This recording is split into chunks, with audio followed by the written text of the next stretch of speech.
छत्तीसगढ़ की राजधानी रायपुर से आपको एक बड़ी खबर बता दें। रायपुर जिले में 26 अप्रैल तक के लिए लॉकडाउन को बढ़ा दिया गया है। बता दें कि 19 अप्रैल तक पहले यह लॉकडाउन था, जिसे अब 26 अप्रैल तक के लिए बढ़ा दिया गया है। बढ़ते संक्रमण को देखते हुए जिला प्रशासन ने यह फैसला लिया है। हालांकि इस बार इस लॉकडाउन में कुछ रियायतें मिलेंगी, कुछ छूट मिलेगी। स्ट्रीट वेंडर इसमें फल और सब्जियां बेच सकेंगे। इसके साथ ही अस्पताल, क्लिनिक और दवा दुकानों को पहले की तरह ही छूट जरूर दी जाएगी। तो क्या रियायतें हैं, क्या छूट है और किस तरह से ये लॉकडाउन होगा, इस पर तमाम जानकारी के साथ हमारे सहयोगी स्टार जैन इस वक्त हमारे साथ जुड़ रहे हैं। स्टार, बढ़ते कोरोना संक्रमण को देखते हुए यह फैसला लिया गया है कि 26 अप्रैल तक के इस लॉकडाउन को बढ़ाया जा रहा है। किस तरह की छूट इसमें रहेगी? देखिए, आपको बता दूं कि आपात स्थिति को देखते हुए तत्काल ये फैसला लिया गया है और नए आदेश के मुताबिक 19 तारीख की सुबह 6 बजे से जो लॉकडाउन समाप्त हो रहा था वो कंटिन्यू रहेगा 26 अप्रैल की सुबह 6 बजे तक। हालांकि आम जनता को ध्यान में रखते हुए इसमें कुछ छूट दी गई है। सबसे पहले आपको बता दूं कि जो बड़ी राहत दी गई है फल सब्जी अनाज को लेकर है। इसमें फल सब्जी की और अनाज की बिक्री स्ट्रीट वेंडरों के माध्यम से गली मोहल्ले में हो सकेगी। स्थायी दुकान एक भी नहीं खुलेंगे और हालांकि उसका भी समय निर्धारण किया गया कि सुबह 8 बजे से 2 बजे तक का। इसमें जो उत्पादक है या किसान है उनके माध्यम से ही फल सब्जी व अनाज में दाल, आटा, चावल, गेहूं, जो ग्रोसरी में सामान्यतः दैनिक उपयोग की वस्तु आती है उनकी बिक्री की अनुमति होगी। इसके अलावा पीडीएस शॉप का संचालन किया जा सकेगा। साथ ही आपको बता दूं बैंकिंग संस्थान भी खोलने की अनुमति दी गई है, लेकिन उसमें भी शर्तें लगाई गई है कि सिर्फ और सिर्फ आपात स्थिति के तहत जो बैंकिंग कामकाज है वो रहेंगे। साथ ही साथ जो हॉस्पिटल और दवा व्यवसाय से जुड़े हुए जो लोग हैं उनके लिए बैंकिंग कामकाज किया जा सकेगा, क्योंकि बहुत सारी दवाइयाँ इस समय आवश्यकता पड़ रही है और बैंक के माध्यम से पेमेंट करना होता है, आरटीजीएस करना होता है। ये व्यवस्था दी गई है। इसके अलावा किसी प्रकार का बैंकिंग आम पब्लिक के लिए कामकाज छूट नहीं रहेगी। यहाँ बाकी शर्तें यथावत रखी गई है। कहीं किसी बदलाव नहीं। शराब दुकान लगातार बंद रहेंगी 26 तारीख तक। तो इस प्रकार से लोगों को जो दैनिक उपयोग की चीजें हैं उसके लिए छूट दी गई है, लेकिन उसमें भी जिस प्रकार की शर्तें रखी गई है कि स्ट्रीट वेंडर्स के माध्यम से ही बिक्री की जाएगी।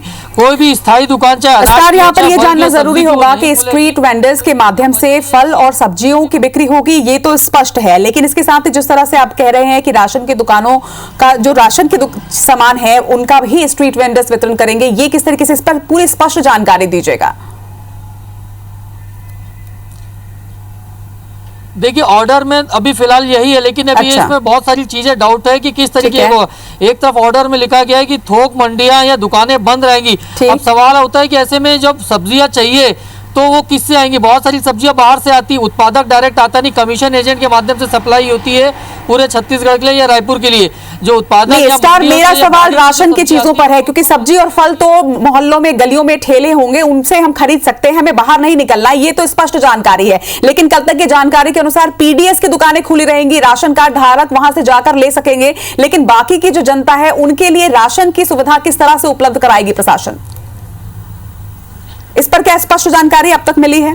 देखिए, ऑर्डर में जो लिखा है उसमें स्ट्रीट नहीं स्पष्ट नहीं हो पाया है, लेकिन ऑर्डर में जो दिया है उसके मुताबिक स्ट्रीट वेंडर्स के माध्यम से ही बिक्री की जानी है। मतलब ये जो ठेले में ही आप सामान खरीद सकते हैं और उसके माध्यम से वो बेच सकते हैं। तो ये फिलहाल स्पष्ट ऑर्डर नहीं है, लेकिन जो लिखा है ऑर्डर की कॉपी में लाइन कि स्ट्रीट वेंडर्स के माध्यम से ही अनाज में भी स्पेसिफिक ग्रोसरी आइटम्स को शामिल किया गया है, जिसमें दाल, आटा, चावल, गेहूं, मैदा, तेल, ये तमाम चीजें बहुत 6 या 7 उत्पाद प्रोडक्ट है जिनको शामिल किया गया ग्रोसरी शॉप के तौर पर। बाकी चीजों को इसमें छूट नहीं है। तो ये एक प्रकार से कहा जा सकता है कि सख्ती के साथ ये लॉकडाउन है। चूंकि 5 बजे एक पेंडेमिक को लेकर राज्य शासन की तरफ से एक प्रेस कॉन्फ्रेंस भी होनी जा रही है, उसमें शायद कुछ स्थिति स्पष्ट हो पाएगी कि ऑर्डर किस तरीके का लागू है और आगे इसमें क्या कुछ व्यवस्था हो सकती है। क्योंकि अनाज को भी लाना है तो उसके लिए दुकान खुलवानी होगी।